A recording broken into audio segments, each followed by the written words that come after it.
The record of the Biden-Harris administration was terrible. It was terrible on the economy. It was terrible on the cost of living. It was terrible on the border. You had fiascos like the botched withdrawal from Afghanistan. And they didn't even try to run on that record. They knew it was bad. They didn't even attempt to defend it. So the first problem is they're running for re-election and they don't have a record to run on. And the second fundamental problem is that Kamala Harris was a lousy candidate. And again, this is not a big surprise. She ran for president in 2020. She never got a vote.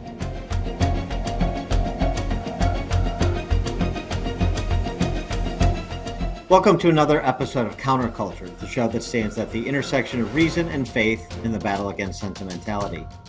As I argued on this podcast for weeks, the combination of the crosstabs in the polling and the distribution of early voting, seeming to confirm the polling was directionally correct, it looked like Trump was headed for the electoral landslide that indeed came to be. In between the weeping and the shrieking, the most prominent voices on the left are offering one of three explanations. Number one, it was all Biden's fault, and Kamala did the best she could under the circumstances. Number two, as former White House spokeswoman Jen Psaki said, everything just somehow broke Trump's way, and he is just, I'm quoting, an incredibly lucky bastard. Or number three, by far the most popular offering, the majority of Americans are afflicted by various phobias and burdened by myriad isms, as, for example, the views Sunny Hostin explained. I'm surprised at the results, but I'm not surprised. As a woman of color, I was so hopeful that a mixed-race woman married to a Jewish guy could be elected president of this country. And I think that it had nothing to do with policy. I think this was a referendum of cultural resentment in this country. Well, MSNBC's Joe Scarborough took it a step further, adding heightism to the usual suspects of racism and transphobia. If she were a 6'4" white man from Arkansas or from, Florida, and she ran a good middle-of-the-road campaign talking about reaching out, do you think she would be losing by that much? If she could like chew tobacco and carry a shotgun and talk about football and be a guy's guy, I mean, you tell me. What Hostin, Scarborough, and the other leftist professional pontificators know for sure is that the GOP sweep had nothing to do with Kamala and the policies of the Biden-Harris administration. Knee-jerk identitarianism, not thoughtful reflection, is the order of the day because, by all indications, the left remains a revolutionary movement. For Trump, Tuesday marked a restart of the counter-revolution begun in 2016.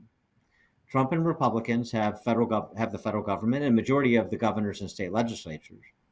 The new Bolsheviks retain control of Americans' civic and cultural institutions. So what now? It's a big question, and to help us think about how to answer it, we're pleased to be joined by John Hinderaker, president of the Center of the American Experiment and a contributor to the Powerline blog, which you find at powerlineblog.com. John, welcome. Thanks for joining us. Appreciate it. Glad to be with you, Dan.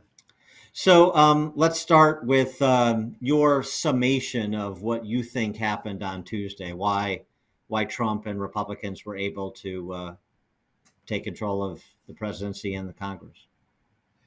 Dan, I don't think it's hard to explain at all. The record of the Biden-Harris administration was terrible. It was terrible on the economy. It was terrible on the cost of living. It was terrible on the border. You had fiascos like the botched withdrawal from Afghanistan. And they didn't even try to run on that record. They knew it was bad.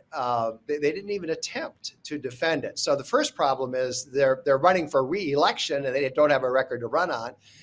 And the second fundamental problem is that Kamala Harris was a lousy candidate.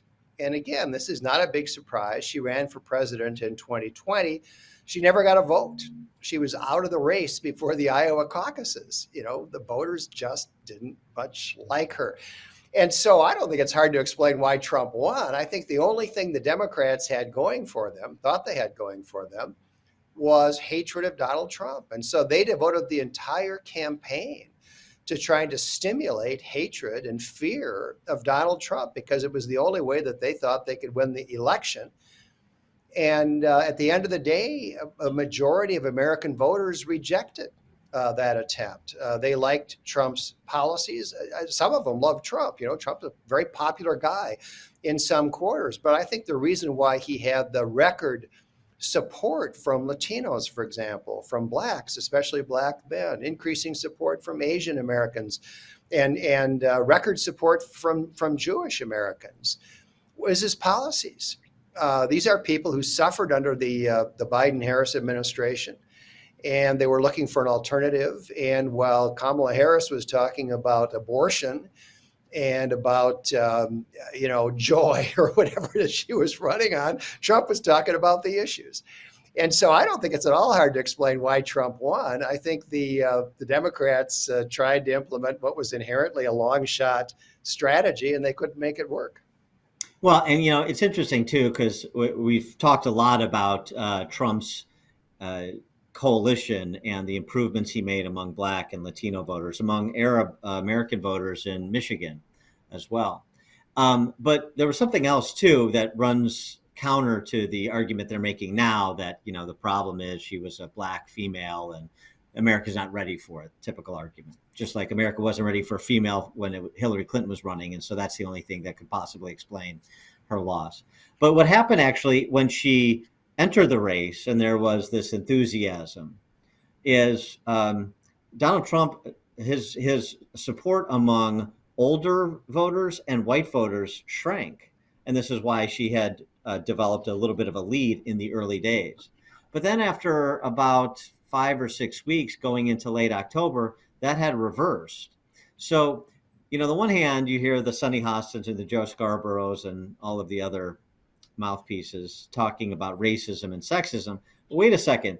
Those same people that knew she was a Black female in early September when she got in, knew she was a Black female in late October when things started to move against her. And so there has to be something else that explains it. And it seems pretty obvious that what explains it is the lousy candidate part, is that, turn the page, and then interview after interview, she can't answer the simple question, how would you have done anything differently than Biden? And how is a Kamala Harris presidency going to be any different than Biden? She didn't have an answer to the simplest of questions. That just is sort of basic. And I just think there's clearly a lot of willful blindness on the side of Kamala supporters and Trump haters that sort of overlooks that 6-week interregnum between her entrance and election day.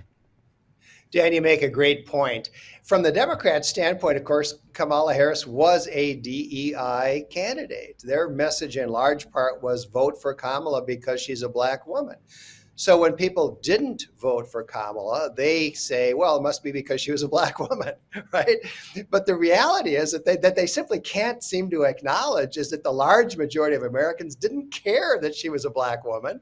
That's not what's important to them. They're not racist. They're not misogynist. They care about policies, and they care about how politicians' policies are going to impact their lives. And what they saw of Kamala Harris, it was not her race and sex, as you say. She started out fine, when that was what they knew about her. But the more that Americans saw of Kamala Harris, the more they concluded that her policies, whatever they are, were not going to help them. Well, the other thing, too, is going back to the other excuse, one of the other excuses, Biden, it's all Biden's fault. The finger pointing is going on, as you would expect. So he's being scapegoated. But again, so what about the enablers, including Kamala Harris, that propagated this lie that he was exacting and probing and completely in command of his faculties in the administration right up until that June debate? So, I mean, they're sort of like the enablers of an alcoholic that keep feeding the alcoholic, alcohol, and then come and say, this guy's an alcoholic. I can't believe it. So that whole it's Biden's fault thing. So you wouldn't do anything different. You covered for him for all this time, and now it's all his fault that you lost. Well, the Democrats were in an impossible position. They ran the risk. They knew Biden was senile, incompetent, and so forth. but they thought their best shot was to run him out there one more time. And then when he virtually collapsed on the stage in that presidential debate, and if you look at the betting odds, the betting odds went to like 75% Trump. They realized that they had to make a change. But that put them in this bizarre position where Kamala Harris is up there saying, turn the page, turn the page. Well, turn the page on what? On the administration where she served for 4 years as the vice president. It never made any sense. And so I think blaming Joe Biden in one sense is kind of silly. But on the other hand, blaming the fact that the Biden-Harris administration had a lousy record that she couldn't run on, but at the same time, she couldn't run against because she was the vice president. I mean, it was kind of a hopeless situation from the beginning, I think. Yeah, I mean, I think one of the things that comes across is that the campaign was predicated on a fraud, the covering for Biden. And you know, in the entire presentation of it, in terms of what the value prop was, that was a fraud too. I mean, it's just, you know, we're not getting anything straight from this person. She is just, you know, every utterance is a prevarication of one form or another. Well, that's exactly right. And to make it worse, it was somebody, I think it was somebody at Axios actually who referred to her as the no comment candidate. You know, time after time, she wouldn't even say what her position on an issue was. It was like it was a secret. And if there was any hope of her marking out an identity that was different from Joe Biden's, different from the failures of the Biden-Harris administration, she had to articulate positions that in some ways were going to be different, were going to be new. And she was either unable or unwilling to do that. Well, and the great irony is, of course, you mentioned the betting markets after the June debate going to 75% for Trump. You know, by Tuesday, they were pretty close, some of them, to 75% for Trump too. I mean, this was not unforeseen, and they ended up sort of being hoist by their own petard, not just the covering for Biden, compounding the mistake by installing Kamala and then running the kind of campaign they did. I wonder if you think, you know, as some are saying, perhaps hopefully, that not Trump has dispatched all of these political dynasts of both parties, Clinton, Bush, Obama, Biden. They're all yesterday's news now. Well, I think that's right. And fortunately, Trump is in a position where he's going to be able to get some things done. I think we're going to see a whirlwind of activity in the first 2 or 3 months of this administration. He's going to have a working majority in the House, I think. That's what everybody is predicting. He's going to have 53 or 54 votes in the Senate. All of his appointments are going to sail through. And I think we're going to see some very serious legislation coming in the first couple of months. And I think we're going to see some rapid action on things like immigration. Voters want to see the border closed. Well, there are things that Trump can do in his first week in office to move toward closing the border. And so I think we're going to see some very strong activity. And I think we're going to be in a situation where the Democrats are not going to be able to block most of what Trump and the Republicans want to do. And so we'll see what happens. I think most voters are going to like what they see. I think most voters are going to like the consequences of the policies the Republicans are going to put into effect. And we'll see what happens. On the issue of what they will call retribution, what you or I might call accountability, what do you think Trump's posture should be going with respect to the Jack Smiths of the world? Well, let's be specific. With respect to Jack Smith and Alvin Bragg and Judge Merchan in the Manhattan Business Records case, and Letitia James and Judge Erdogan in the Trump Organization case, and Fani Willis and the IRS and the FBI per the IRS investigation of Hunter Biden and what the IRS whistleblowers have said.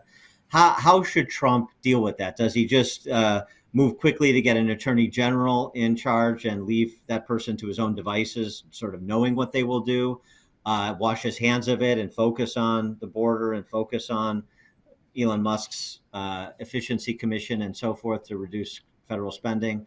You know, what's your recommendation or feel for how he's going to sort of manage these competing interests that all have to be dealt with essentially simultaneously? I think he should move on. It's already being reported that Jack Smith is going to go out of business, that he's going to dismiss those two absurd criminal prosecutions, which are on life support anyway.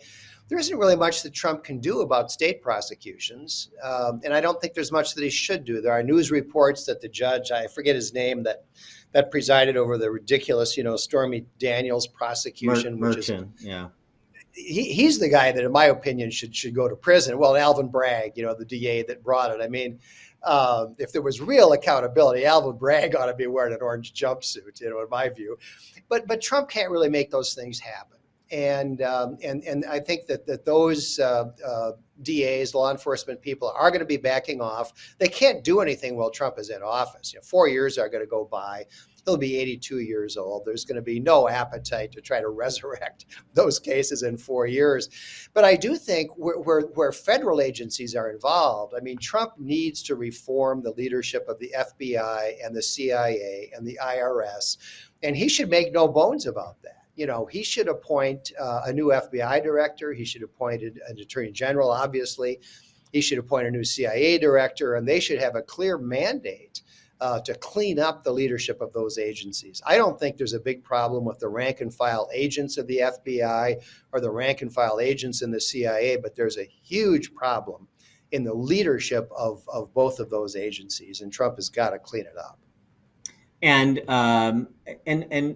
with respect to some of the personnel you'd like to see around Trump, because this is going to be the leading indicator that Trump has, as has been sort of suggested, that he's learned the lessons. He suggested himself some of the appointments I made weren't so good. That's about as much of an admission of a mistake as you'll get from Trump.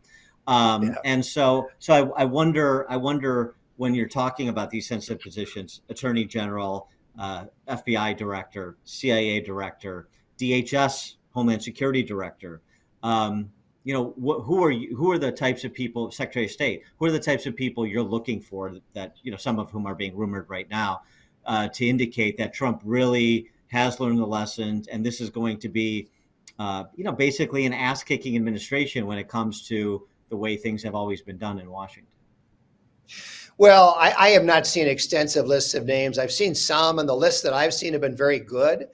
We'll see who he actually appoints, but I like the fact that he's surrounded himself with people like Elon Musk and Tulsi Gabbard, and some of the others. I'm not so crazy about RFK Jr., but in general, I think he's surrounded himself with very good, very strong people from different elements of the Republican Party, not always from the Republican Party at all.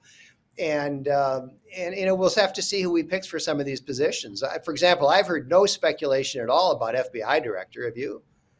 Not much. No, it's I've heard Rubio for Secretary of State and people like Mike Lee for AG, John Radcliffe for AG, but FBI director, it has been sort of quiet who that person may be. I'm in complete agreement. I mean, Christopher Wray has to be one of those gone day one. Don't make the same mistake you made with Comey. Yeah, right. Exactly. I'm a huge fan of Marco Rubio. I'd love to see him as Secretary of State. I also love to see him in the Senate. And so I have mixed feelings about pulling people out of those important positions to put them into the administration. Tom Cotton, who's a friend of mine, I notice has publicly said that he's not looking for a position in the administration. I know some people have speculated about Tom as a possible CIA director.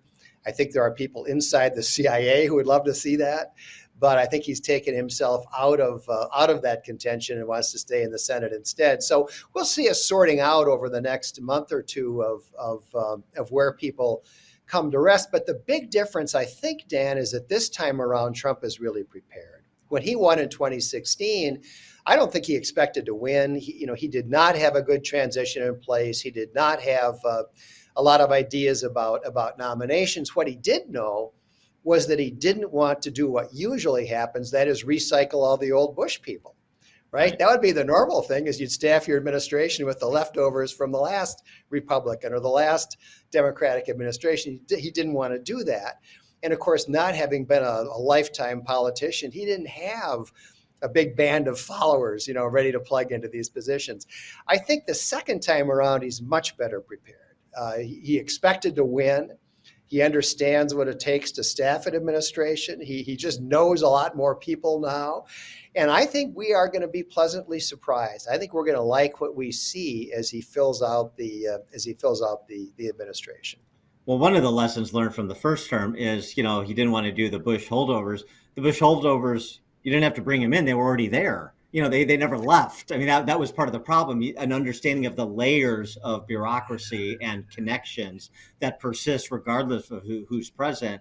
And I think, it seems to me, and Howard Lutnick, from Cantor Fitzgerald, who's chaired his transition team, seems to understand that too. No corporate lobbyists are on the transition team. He's bringing people that either share or are gaining his understanding of how you have to look at these federal agencies, almost like layer by layer, and perhaps, and I hope, conceiving about how to greatly reduce the footprint of most of those agencies. Well, Dan, one of the big problems that Republican presidents have is that while theoretically they run the executive branch, constitutionally they are the executive branch. The reality is that they can only appoint, the first three levels of every cabinet department, every agency, and everything below that is civil service. What that means realistically, and did you see, by the way, I think District of Columbia voted 92%, 93% for Kamala Harris. This is enemy territory. And so realistically, these agencies are staffed by liberal Democrats. That's the vast majority of the civil service component of the body of all of these agencies. And so for a Republican president to actually be able to run the executive branch is a big challenge. And it's not one that I'm sure any recent Republican president has really managed to overcome. So for example, how does Donald Trump really get his policies implemented by the Environmental Protection Agency when every member of that agency below the high level of his appointees is aligned in the opposite direction? The Department of Justice, the Civil Rights Division of the Department of Justice, by rights, they ought to just fire the entire division, right? They ought to just clean house and start over from scratch, but he can't do that. He can only replace the top levels of the bureaucracy. So I think one of the things that will play out kind of beneath the surface over the next 4 years of the Trump administration is this internal warfare against the bureaucrats, against the deep state. Call it what you will. Is Trump really going to be able to get the policies out of the executive branch that he wants? Right. The Chevron decision last term from the Supreme Court helps in terms of defanging some of these agencies operating sort of independently of any accountability. That's number one. Number two, one of the tests, it seems to me, will be if he and Musk or whoever else Paulson maybe, can figure a way to just reduce the size of the agencies by reducing headcount. Do essentially what Musk did at Twitter, is do a reduction in force of 20, 30, 40% across the board in particular agencies, or maybe synchronize it so it doesn't become, something you have to spend a ton of political capital on. And that's one of the other questions too. These are the judgment calls he has to make, is where do I want to spend political capital, knowing that everything I do is going to come with the hysteria of the left, right? So I can't let that drive my decision making. But all these appointments we're talking about and the policies that need to be advanced post haste, like border security. But at the same time, he's made promises about, for example, January 6th, people convicted of crimes on January 6th, nonviolent crimes that are serving prison time. He's basically called them political prisoners, basically said I'm going to commute with their sentences at minimum, if not pardon them. Is that something you do out of the gate too and risk getting sidetracked? I think it's the right thing to do because these people are in jail and they shouldn't be, but there's a political cost to pay to do that when you're also trying to do a mass deportation and you're trying to extend the tax cuts and you're trying to reduce the size of government. Well, Dan, I agree with you that a lot of the J6 protesters don't belong in jail. A lot of them were held in jail for a long time before trial. How'd that happen? But I would not make that an early priority. The Democrats have made hay out of the January 6th protest for going on 4 years now. They've given it way more attention than it deserves. I keep asking, when are people going to be upset about the fact that the Democrats occupied the state capital of Wisconsin for 6 months. We hear all this nonsense about the sacred capital and the attack on the capital. The Democrats literally occupied the capital of Wisconsin for 6 months. And as far as I can tell, they paid zero political price. But I think that for political reasons, he should let that one go early in his administration. At some point, I don't think it's a pardon. I think it's a commutation, or maybe a very selective pardon, But I don't think he should prioritize that, because I do think that feeds the flames without any real payoff for him politically. Because of the nature of the victory, the electoral landslide, and helping to bring some senators across the finish line too, in addition to House members, and just the popular revolt that his reelection represents. I mean, do you see him having problems in his own party the way that he had when he took office in 2017, including with the speaker at the time, Paul Ryan, which is why they couldn't move and didn't move as fast on border security as they otherwise could have?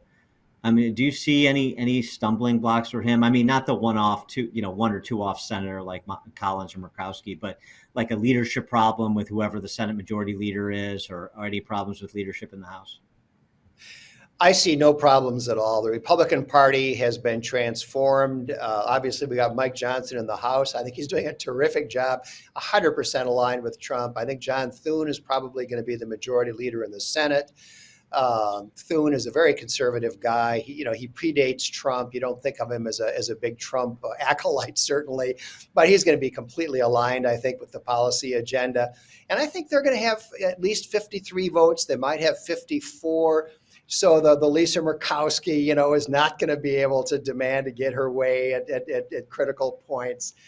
I'm very optimistic, Dan. I mean, knock on wood. I've been wrong before, but I'm very optimistic that we are going to see a coordinated approach, that the Trump administration, the Republican House, the Republican Senate are going to be closely aligned. They're going to understand the importance of getting important and popular things done in the first 90 days. I think we're going to see some really productive activity in Washington, and I think the voters are going to like it. What do you expect from the other side? I mean, we started talking about the excuses that they're making. I mean, they continue to sort of alternatively patronize Americans or excoriate them. That's the only way they seem to know how to interact with other human beings. They're either pandering to you or they're telling you how disappointing you are to them. But some people have suggested, well, this is going to be, harkening back to the Bush years after '88. This is going to be like a DLC redux, right, that brought Clinton to the fore. You're going to have to find whatever moderates exist in that party, and you're going to have to put them forward. You're going to have to sort of represent your brand and your case to the American people.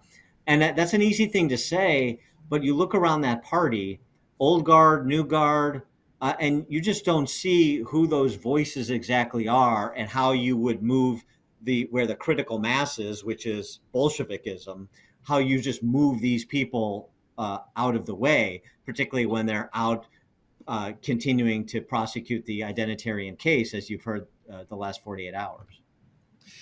Dan, the Democratic Party has a huge identity problem. They've got to decide, what does it mean to be a Democrat?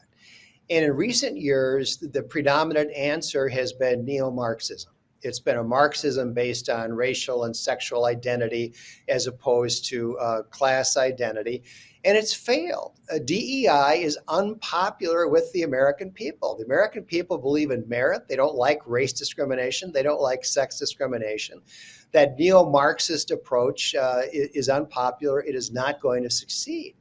Well, if you put that to the side, what else does the Democratic Party stand for? Well, it stands for abortion. And that's almost the only issue that in the last 2 cycles, the Democrats have really wanted to talk about. There's a reason why Kamala Harris couldn't answer simple questions about what is your position on issue X, issue Y, issue Z. The Democrats are kind of left without a clear policy agenda. Socialism, they got a socialist wing, AOC, and some of these people will admit the Democratic Socialists of America. Socialism has failed and been repudiated all across the world.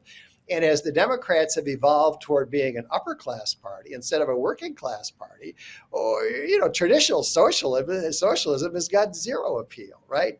And so what exactly does the Democratic Party stand for? At the moment, it basically stands for two things. Number one, abortion, and number two, not being Republicans, right?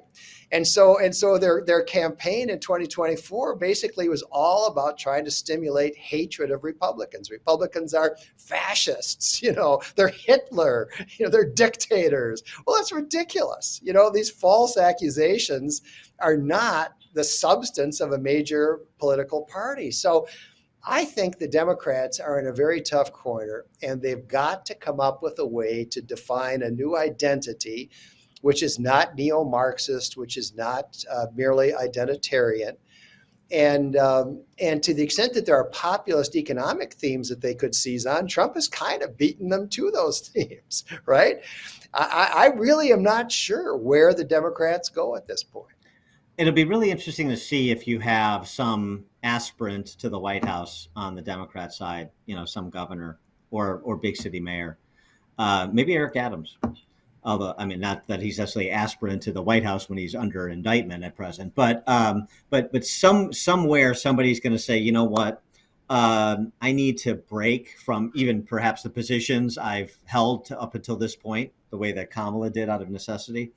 And they're going to say, we need to end our sanctuary city designation or our sanctuary state designation, because I need to find some room here to separate myself from the gaggle. And this is where the market opportunity lies. I mean, or maybe something on trans, like men and girls sports. But it just seems there's this open space for some Democrat to occupy if they have the political courage to suffer the slings and arrows of their base. Well, we've seen some of that, Dan. We've seen it especially on crime, right? In California, they passed the new proposition that basically repeals the old proposition. And politicians like Gavin Newsom are now saying, yeah, we have to arrest criminals after all. And they're all denying that they ever supported the defund the police movement, right? So we've seen that kind of walking back on crime. But that is probably necessary for the Democrats, but it certainly is not enough. They're never going to be more pro-law enforcement than the Republicans, right? Right. And it's the same thing with immigration. They are never going to be defined as the anti-illegal immigration party. And they really can't come out and say, you know what, the Republicans were right all along on crime, or the Republicans were right all along on illegal immigration. These are going to be more sort of quiet walkbacks, but I don't see how they can ever become really the definition of the Democratic Party. Or they have to find a way to get some sort of compromise legislation that they can live with and be a part of, that Republicans may initiate, right? And so they say, look, we're being constructive, and we're not the open borders crazies that you think we are, or that we used to be, however you want to describe it. They need some sort of cover story to cover their retreat. But I mean, I don't see how they continue to make the same play they've made for the last 8 years, in part because Trump will be leaving the scene. So they got to come up with somebody else other than Trump. And there's no singular person that they've done anything near what they've done to Trump in terms of the huge bet they made on the demonization of him. So it just seems like they're even though the races were relatively close, despite the sweep, it just seems like they're far afield.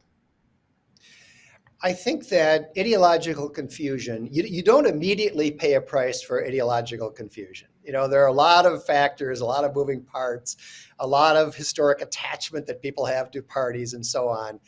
But over time, I think you pay a huge price for ideological confusion. And I think that the ideological clarity that Ronald Reagan, for example, brought to the Republican Party fueled the Republican Party for the next, 30 or 40 years.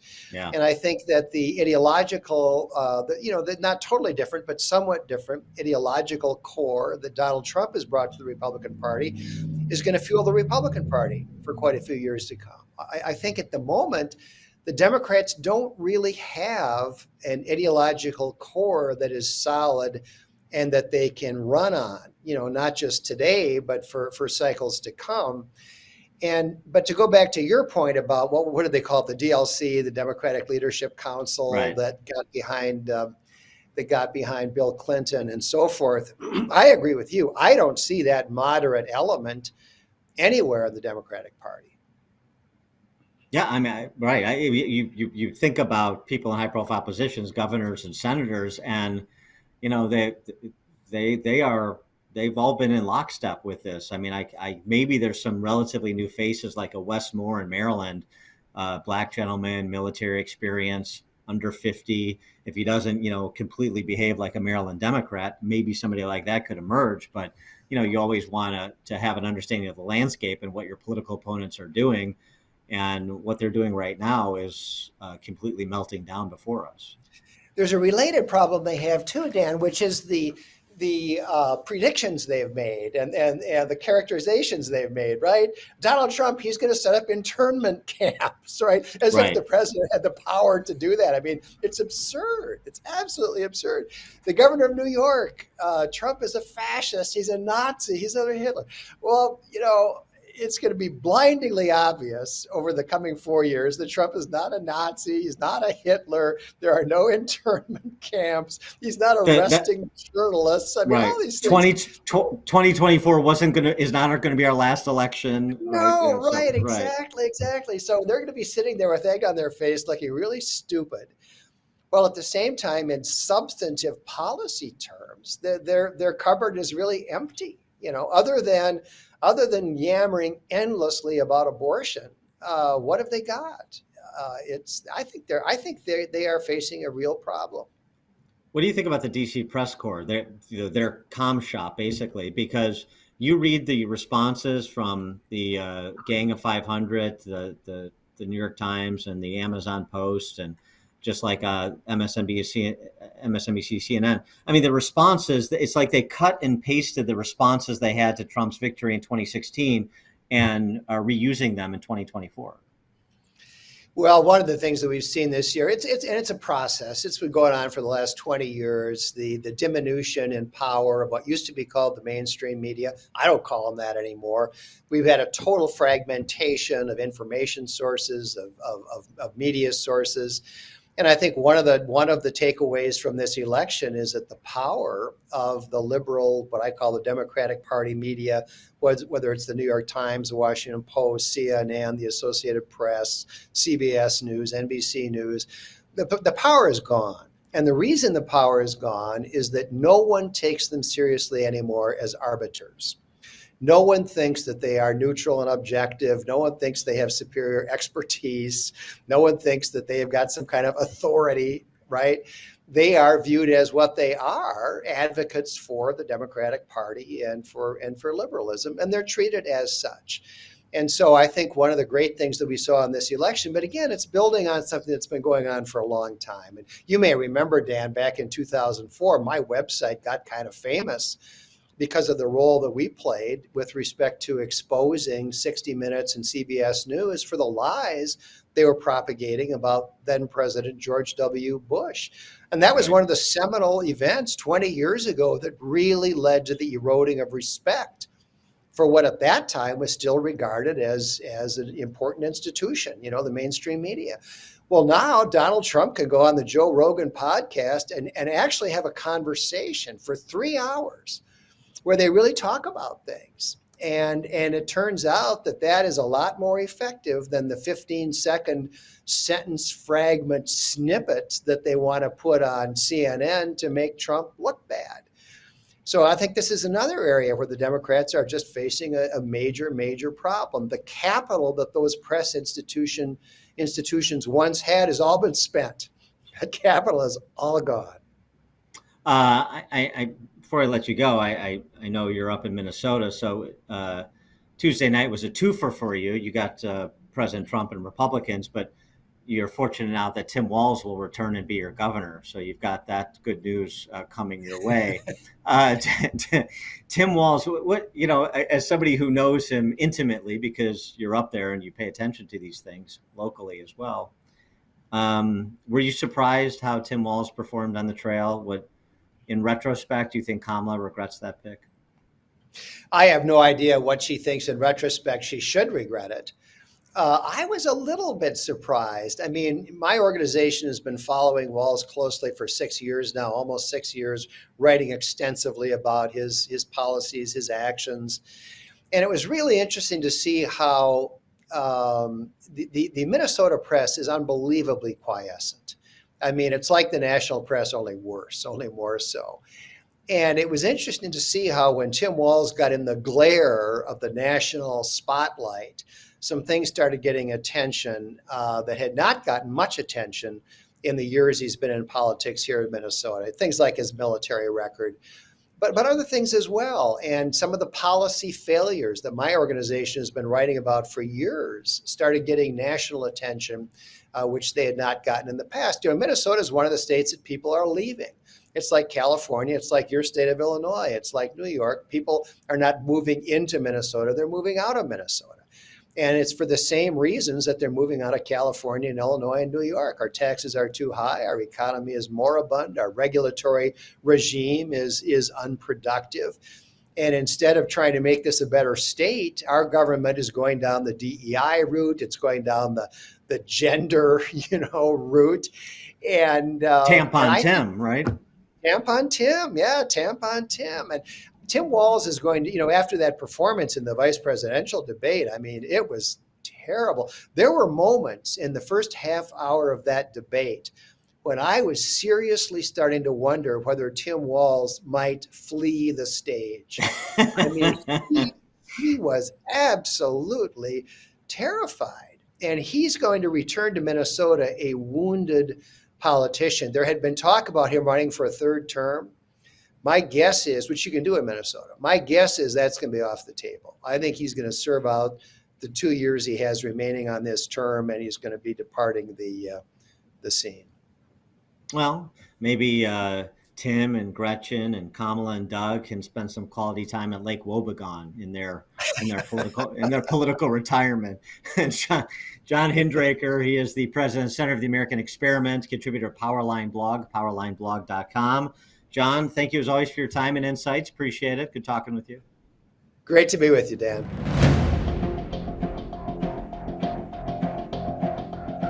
Please like this video and subscribe to this channel if you haven't already. And please leave a comment in the comment section. We'd love to hear your thoughts.